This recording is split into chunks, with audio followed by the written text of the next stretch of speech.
Okay, here is another way to help yourself with reprogramming your mind. And when you are experiencing triggers or your dysregulation, you notice you're being pulled out of the present moment and transforming back into the past, whatever you want to call it. So a lot of us as trauma survivors, people not knowing what safety is, that not knowing that life can be completely different than the trauma we've faced, we've grown up in, you know the deal. Like, we don't have the programming for a different life experience. So part of the recovery work is teaching yourself a new experience in relation to how you live, what's possible for you. And you can do this through scripting. Now, scripting is journaling, whatever you want to call it. It's writing out a new response for yourself.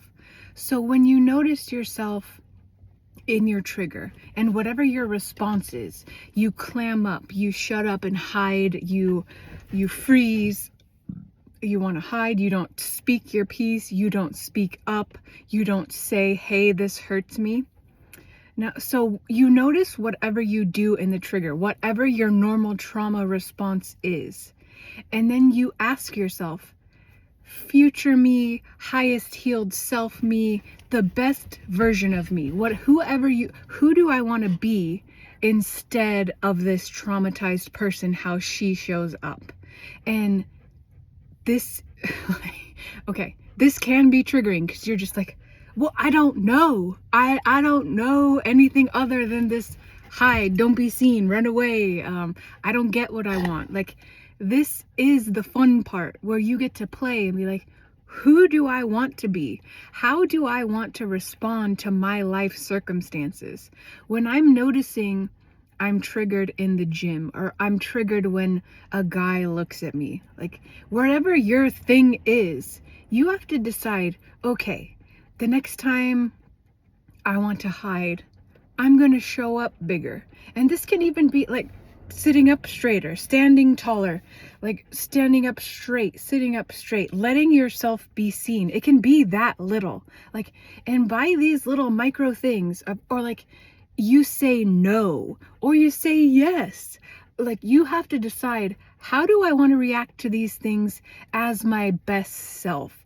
And the more you do this, the more you know what these things are.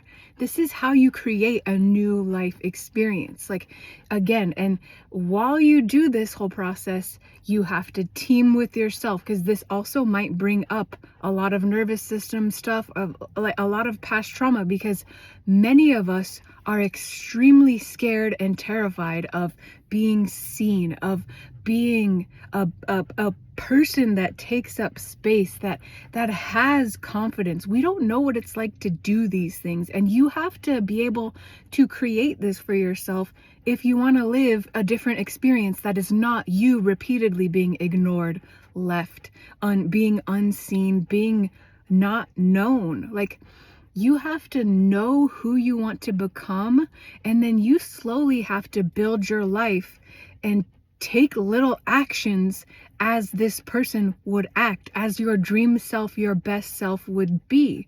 So it's very helpful to spend some time daily, like writing about, who do I want to be? Who am I without these trauma responses? How does this person react? Like, how do I, if I'm around someone who I'm recognizing doesn't see me, doesn't care about me, how do I react in this situation? Do I stick around, or do I recognize my worth, what I deserve, and remove myself from this situation?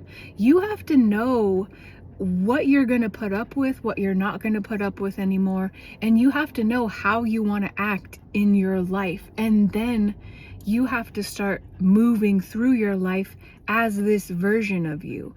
And the whole way through, be meeting yourself again, because it can be dysregulating as you're like, I want to be confident, I want to be seen, I want to take up more space, I want my voice to be heard. And in whatever ways you decide, like, the way you move through your life now is it's personal to you. How I live and operate my life may not even resonate or vibrate with you at all, and that's okay. Like, your life, your dream highest best version of you is you. It's all you. You will like be guided by that version of you.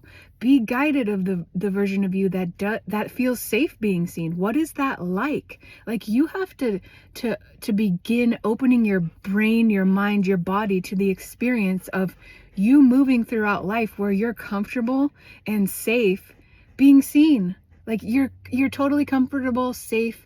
You bloom in public. Like, you don't shrink away anymore. Who is that version of you with the regulated nervous system? What is she like? What does she do? What does she want?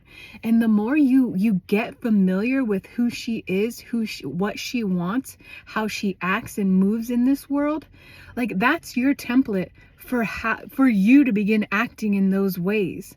And this is how you create something completely different from the trauma and the smallness and the lack and the abuse and neglect you've been living. And this can be hard. It can be very hard when you have no programming for, like, who even is the me that isn't cowering in fear and shame all the time.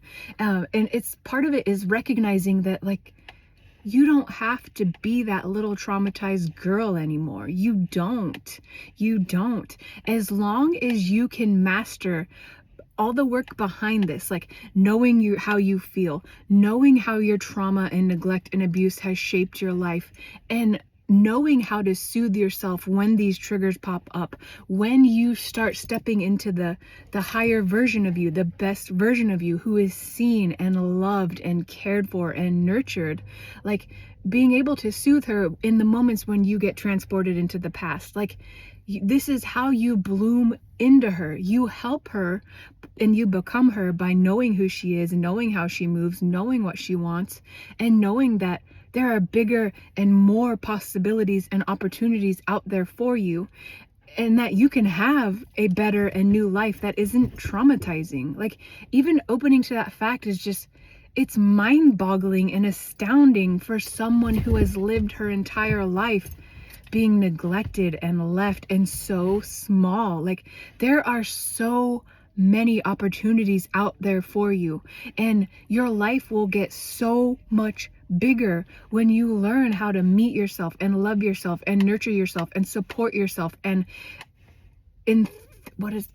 encourage yourself up and out in the world to a new life, to new experiences. Like, this is what we've missed as kids. We didn't have parents doing this for us, encouraging us and like scooting us up off into the world, telling us, like, girl, what do you dream about? What are your dreams? Like, you can have them, you can get them, you can be seen, you can be truly loved for who you are, your opinions, your wants, like, for you, like, period, just you. And it's hard to conceptualize these things or even believe this is possible when you have never truly been seen, loved, nurtured, and like poured into by your own family. This is a foreign experience for many of us. And like I've said in past videos, like, we have to create this for ourselves. Like, this is not something we get, like, we lost this in our childhood homes because our parents couldn't provide it. And the unavailable people, the narcissistic abusers we attract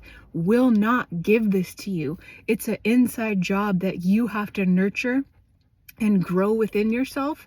And the best way to do this is, again, be asking yourself, what do I want? How do I want to feel? Like, what do I want for this life, for myself? What is my little inner girl? Like, what lights her up? What makes me happy? And if you don't know these things, it's time to start digging into that and discovering what those things are for you. Because when you don't know these things, you don't know what lights you up. You don't know that there's possibilities that could lead you to a life where you're liking how you live, what you do, what is around you. Like, you have to be open to these things and be willing to, like, just play in your journal, play with your thoughts, and just start by thinking, like, of a new life. Like, what is it like to be seen by other people? What is it like to really feel safe, safe enough to be the authentic me in front of others. Who is that girl? What is she like? And like, again, you have to practice being her. And this means you have to start using your voice in front of people. You have to start talking and connecting to other people.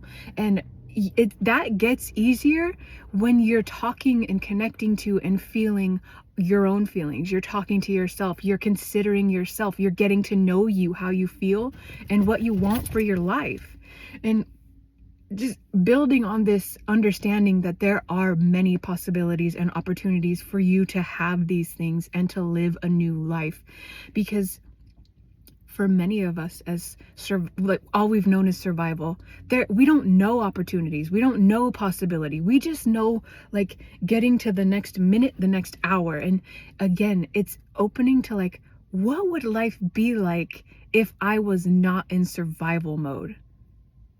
What would it be like to be completely at rest? What would it be like if I had more than enough money in my bank account? What would I do? Where would I go? Who would I be? And you become this person as you ponder these questions, know your answers, and start feeling into, what would this feel like? Like, your feelings are so important. It's not like, your feelings are not only to help you get through the past, but to also help you create your future. Like, you have to find and create and know what feeling better feels like, what abundance feels like, feeling what true love and like being seen, being safe. You have to know what this feels like, and you have to live by those feelings, because those feelings, those new feelings, are what is going to create and generate a new life for you. You can't create a better healing, like just more expanded and open life if you are only feeling the only feelings you know, which are all the trauma, neglect, the fear, the just hopelessness. If you're only feeling these old things, you will never create anything new. And part of the battle in healing and having a new life, creating new life experiences, is you have to step into things you may not have ever felt before. And that can be very scary and triggering. But when you know how to soothe yourself, meet yourself, and feel all these things, that's how you move through it. And again, it's more of the ping pong, like, oh, I feel the old way. How do I want to feel? Who do I want to be? Like, you have to now become so focused on who you want to be, who you're becoming, that the old traumatized version of you fades away and gets replaced by this new version of you who is happy, who is loved, who is seen, who is authentically herself in all situations. And that's how the trauma falls away when you learn to become this new person, when you heal all these wounds of neglect every time you were abandoned, and you show yourself like, I can be met, I can have a new life experience, and this is what it's like. This is how you create a completely new life for yourself. And it involves learning yourself, and knowing how you want to feel, instead of all this old, like, the trauma version of you is not the real you. And so many of us think like the trauma me is all there is. The trauma you is just this like freaking hologram of everything that is not you, everything that is false, and like everything that you need to shed to step into this version of you that shines her light, that is bright no matter what, that is seen, that leaves people in the past, that leaves people that hurts her, that doesn't put up with abuse, that says no to anything that traumatizes her again. Whew. And if you want help with this, check out my course, Unlocking Life After Trauma and Codependency. I walk you through the entire process of how to help yourself, nurture yourself into a version of you that is no longer traumatized, that knows how to handle what you've been through, how to feel it all, how to soothe yourself, how to work with your body, how to know your body and know yourself, and then help you step into a better life by creating new thoughts, new beliefs, a new pattern for yourself. I love you guys. Hope this helps.